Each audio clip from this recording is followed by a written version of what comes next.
Hello guys, I'm back! Ito yung mga araw na pahinga ko from physically and emotionally exhaustion. Kakatapos lang kasi ng Eid, kaya kumuha ko ng mahabang bakasyon. Bilang OFW, ito yung pinakaregalo ko ang magpahinga kasi mas mahalaga pa rin ang inalagaan ko ang sarili ko. So this is my first time bumiyahe mag-isa sa domestic flight ng Saudi Arabia via Flynas Airlines. Almost 2 hours ang biyahe from Jizan to Riyadh. Sobrang smooth ng biyahe, walang traffic at turbulence, at ang friendly ng mga flight stewardess.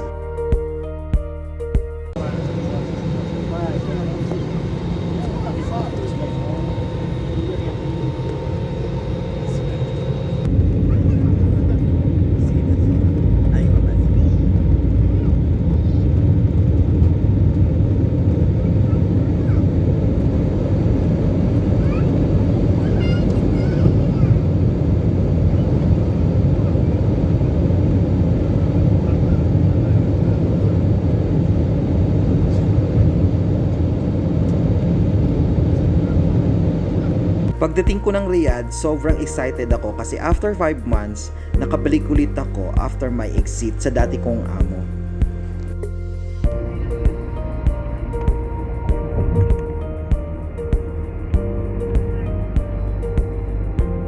So I stayed one night in hotel para makapagpahinga ng konti, and then nakipag-meet na ako sa college classmate at longtime friend na si Sunny.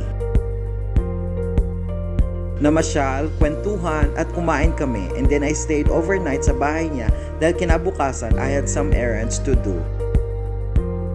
And then going back to King Khalid Airport, doon ako nag-antay ng mahabang oras para pabalik ng Jizan. Kahit maiksi lang ang araw ng bakasyon, hindi matumbasan ang saya na nakapagpahinga ka ng konting araw. Mararamdaman mo lang yan kapag naging OFW ka. Kaya kung napagod ka na, magpahinga ka lang pero huwag kang susu.